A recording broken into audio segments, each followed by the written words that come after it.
All right, we are back. This is part two of the lab, and while you were exploring the flattening the curve, how amplitude affects the wave speed. Today, I just want to go over a couple little things. If you shake a rope in this oscillation mode, it's a little tricky to follow. Reduce the tension, restart, observe. You can see the wave energy traveling left to right, and then when it reflects back, it's a little trickier to see it traveling. So this becomes challenging. Let's restart this. But what I do like is just to think about this rope, all these little red and green dots along the rope. Observe how they're disturbed as the wave energy moves from left to right. And you'll see, if I just send a pulse, they're all disturbed vertically, perpendicular to the direction in which the wave energy travels. That's a definition of a transverse wave. Transverse wave is always defined formally in your reading as a wave that causes a disturbance in the medium perpendicular to the direction in which the wave energy travels. The wave energy travels left to right, and the medium, these little dots, are disturbed up and down, perpendicular to that direction.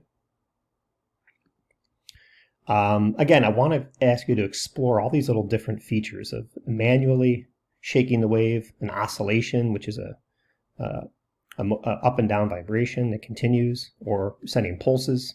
But today we're going to look at the question of how does the tension of the rope affect the speed in which it travels. Again, let's go to zero dampening, put dampening down to 0. Why don't we keep the amplitude at 1 centimeter, the pulse width at 0.5 seconds. Add a ruler, add a timer. I like to adjust my vertical ruler to measure amplitude from the starting position at 0. We're going to shake it with an amplitude of 1, so I'll put this horizontal ruler above it. And we're going to measure how much time it takes to travel this full distance back and forth.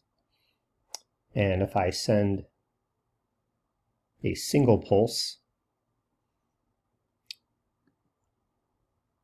with the low tension, you can observe the speed at which that pulse is moving. Again, distance divided by time is speed. I'll ask you to do several trials. And then adjust the tension to medium and do the same experiment. With everything else controlled, your independent variable being the tension, the medium of the in which the wave energy is traveling. That's this rope. Now send a pulse, and it should be obvious if the speed changed. What if the tension were even higher? Once again, should be kind of obvious. Collect the data. Do several trials of each, average your time trials to get the average speed in which the wave energy travels for low, medium, and high tension. Post your response in the discussion as a CER model, claim evidence reasoning, just like you did in part 1. And the question ultimately for this part 2 of the lab is, how does the tension of the medium in which the wave energy is traveling affect the speed in which the wave travels? Good luck, and I will respond.